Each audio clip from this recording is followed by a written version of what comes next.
The most perfectly cooked ramen you have ever seen in your life, glistening broth, bouncing noodles, a soft-boiled egg split exactly in half, is sitting in a restaurant window in Tokyo, and it has been sitting there for 23 years.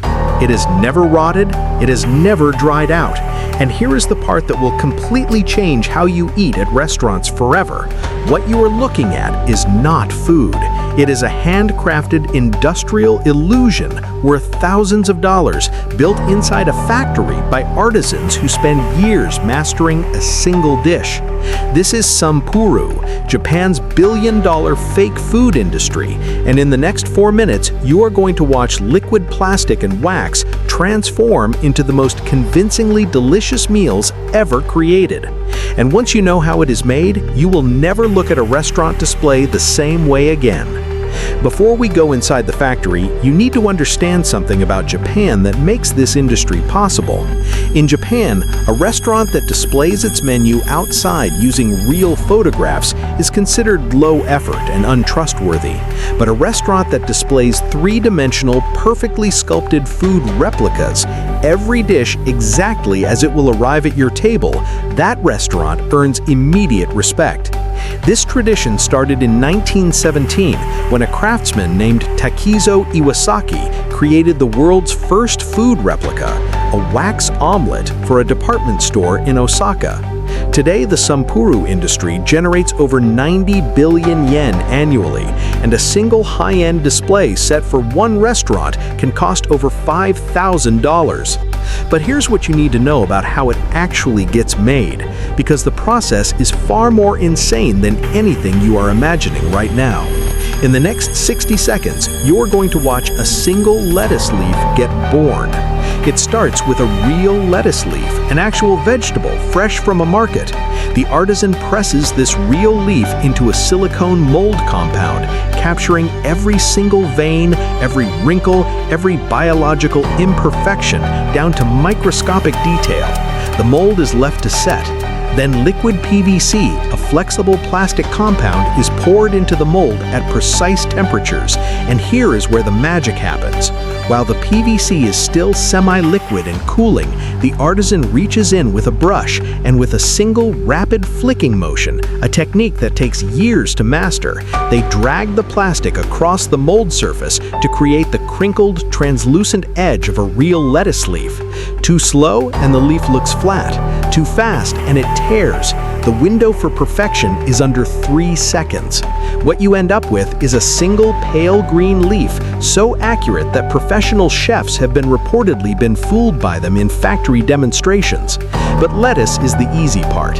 What happens next will completely change how you see the craft, because the most technically challenging replica in the entire Sampuru industry is tempura. Real tempura batter has a texture that defies logic. It is simultaneously crispy, airy, irregular, and translucent, and recreating it in plastic seems physically impossible. But Sampuru artisans discovered a method that sounds more like witchcraft than manufacturing. They take liquid PVC at a specific semi-set temperature, not liquid enough to flow freely, not solid enough to hold shape, and they literally drip it into a bath of ice-cold water. The thermal shock causes the plastic to instantly crystallize into irregular, jagged, lace-like formations, an exact physical simulation of how hot batter behaves when it hits frying oil. No mold, no template, just controlled chaos, guided by the artisan's hand, drop by drop. Each piece of fake tempura is unique, just like the real thing. And in the next 30 seconds, it gets even more extraordinary, because the coloring process alone takes up to 3 days per dish. Once the plastic forms are complete, every single piece goes to the painting station, and this is where Sampuru stops being manufacturing and becomes fine art. Artisans use multiple layers of translucent airbrushed paint, the exact same technique used by Hollywood prosthetic makeup artists, to build up color depth that mimics the way real food absorbs and reflects light. A piece of sashimi needs 7 separate layers of pink, each slightly different, to replicate the marbled translucency of real fish muscle. A gyoza dumpling needs a golden base layer, then a burnt amber layer on the crispy bottom, then a subtle oil sheen added with a semi-gloss varnish. The soy sauce pooled beside the sushi, that is a solid resin cast, tinted dark brown, with a custom curved meniscus molded to make it look like liquid sitting in a dish, frozen in motion forever. And the steam rising from a bowl of hot ramen, hand-stretched acrylic filaments, heat manipulated by a craftsman using a flame, curled upward like real vapor and fixed permanently in place.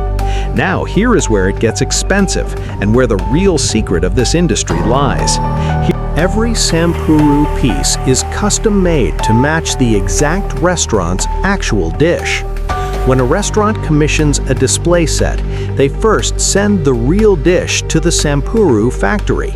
The artisan eats the dish, studies it, photographs every angle, and only then begins the casting process.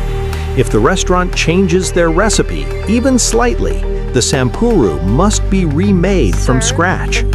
This is why a single bowl of fake ramen can cost $400, and why the most prestigious Sampuru studios in Gujo Hachiman, the city considered the global capital of fake food, have waiting lists of over 1 year. In the next few seconds, you will discover the darkest secret of this entire industry, the one fact the factories do not publicize. Here it is. The original Sampuru masters worked exclusively in wax, the same material used for museum-quality figures, and many of the wax techniques they developed are now considered lost arts, known only to the families who invented them. The shift to PVC in the 1970s made Sampuru more durable and heat-resistant. A display can survive a Tokyo summer in a sun-seeing window without melting, but it destroyed the warmth and depth that wax naturally created. Today, only a handful of master artisans still work in wax, and a single wax Sampuru piece can sell for over $2,000, collected by museums and food historians around the world. The most valuable wax Sampuru ever sold at auction fetched $11,000 for a single plate of fake food. So, the next time you stand in front of a Japanese restaurant window and find yourself inexorably hungry, knowing the food is plastic, knowing it's a manufactured illusion, understand that you are not being fooled by a cheap trick. You are standing in the work of an artisan who spent years perfecting a 3-second wrist motion, who layers paint like a Renaissance painter, who has studied real food so deeply that they've made the fake version more perfect than the original. Sampuru is not fake food. It is the most honest promise a restaurant can make, a physical guarantee sitting in a window saying, "This is exactly what you will receive." Japan's billion-dollar fake food empire was not built on deception. It was built on the most obsessive form of truth. Comment below. If you walked past a Sampuru display right now, do you think you could tell it was fake?